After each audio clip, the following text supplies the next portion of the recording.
Welcome back to Food Garden Friday, and this little video series we've been doing, we decided to extend and talk to you guys about seed starting 101. So these are just the basics of seed starting. There's a lot more that you can dig in and learn about seed starting, but we just really wanted to introduce everyone to the basics and some of the important things that you need to know if you would like to do your own seed starting. So we're going to break this up into 3 weeks, 3 different videos. Today we're going to talk about why you would seed start. We're going to talk about the containers that you can use for seed starting. We're going to talk about the medium that you would use for seed starting.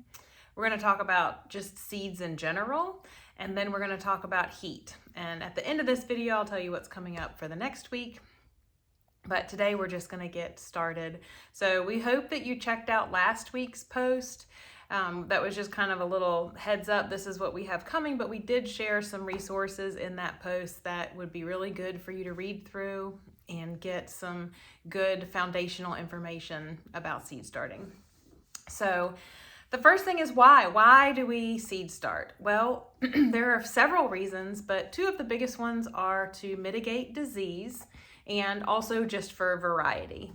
So a lot of times what happens in large greenhouses where they're growing all those transplants that show up all at the same time at all of the big box stores, they are in large greenhouses, and obviously at that scale it's very hard for those companies to mitigate all disease factors.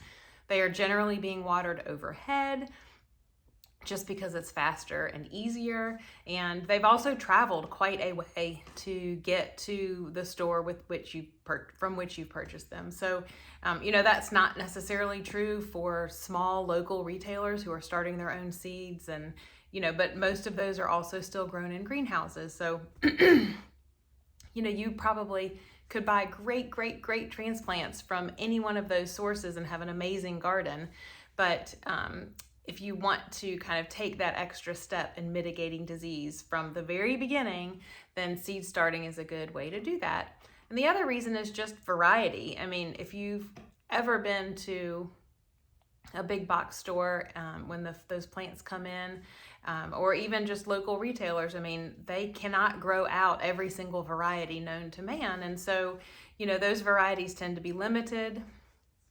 And so when people get into gardening and they start seeing that there are all these different options, particularly tomatoes or peppers, or really any of them. I mean, the variety choices for vegetables is just astounding when you start looking at it. So, you can easily start seeds and have several different just unique varieties that are interesting to you.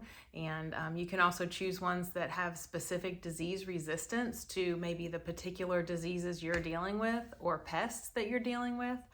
So disease and variety are the 2 big reasons people like to start seeds. So we're going to break into exactly some of the how-tos of seed starting. And so we're going to start off talking about containers. Containers for seed starting can be varied. The biggest thing that you need is something with drainage. So you wouldn't want something that didn't have drainage holes so that the water, when you water your seedlings or your seeds before they germinate, can't get out. So when I first started seed starting many years ago, I used solo cups and drilled holes in the bottom. Oh, you can see the 3 holes there. And these work great. They were completely fine. There was nothing wrong with using them. And I've had a lot of success. And I think a lot of people still today even have a lot of success with this. It's cheap, it's easy, and it's just a great way to get started.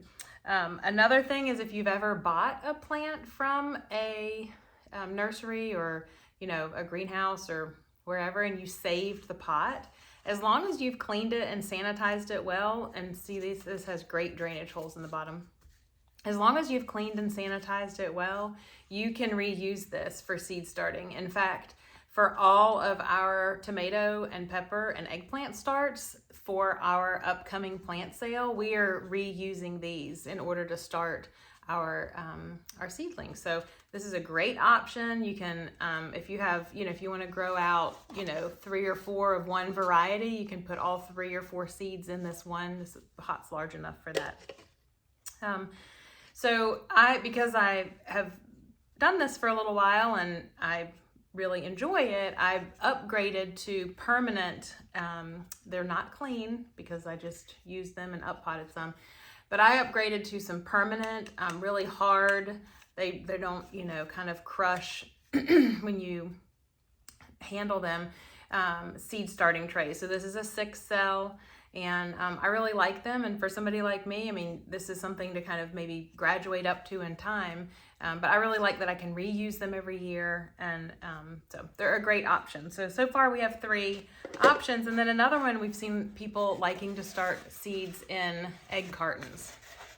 So there's nothing wrong with this method exactly, but as you can see, the depth of our egg carton and our little pot here, or the depth between that, and so we've got about twice the amount of depth. Well, the flap right here is probably throwing us off a little bit, but anyway, it's about twice the amount of depth. And then of course, here's a huge difference in how much soil that little seedling has to get started.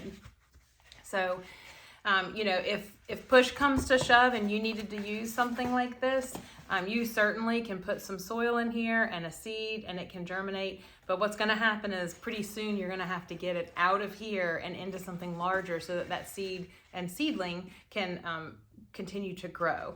The other thing about egg cartons like this is that they wick moisture.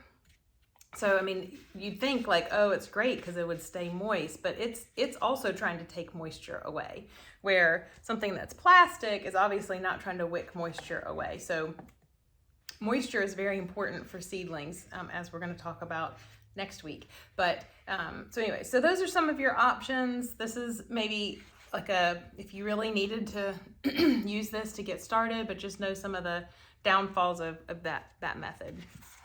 So, and this is not all. There are tons and tons of different options on seed starting. So the main thing is just remember, you have to have drainage. You have to have a way for that water to escape. And you want it to be clean. It has to be clean. You can't just go grab an old pot and use it because you're just starting off with disease potential. So, all right, so containers, and what are you going to put in those containers? And so what's recommended is a potting mix or a seed starting mix. And the reason that is recommended rather than garden soil or going out in your garden and trying to dig up soil and use it for seed starting is because this is sterile and it is very light and lofty. I doubt anybody could go out to their garden right now and dig up any handful of soil and it fall down like this. And so as you can see, there's some perlite in there. Just adding to that, not only are these good with moisture retention because most of them are made with peat, but they also are very airy. And so just imagine being a little tiny baby seed and, it's time to germinate and break out of that seed coat, and you can't, push through the material that's around you because it's so dense and heavy or has larger wood bark chips in it. So you really want something very, very light, like a really good quality potting soil or seed starting mix, which is super easy to find anywhere right now.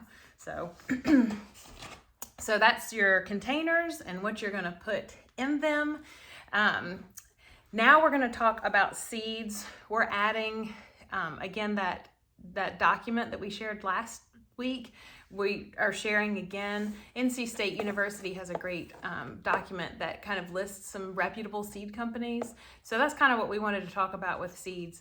There are a boatload of seed companies. And so what you want to know about those seed companies is if they're reputable. Are they harvesting seed from diseased plants? Are they harvesting seed from healthy plants? If you're an organic grower, you can buy certified organic seeds, which is important if you're if you're a gardener and then selling your goods as organic, you can trace that seed source all the way back and know that it was actually raised organically, that the plant that the seed came from was raised organically. So if that's important to you, you want to know that.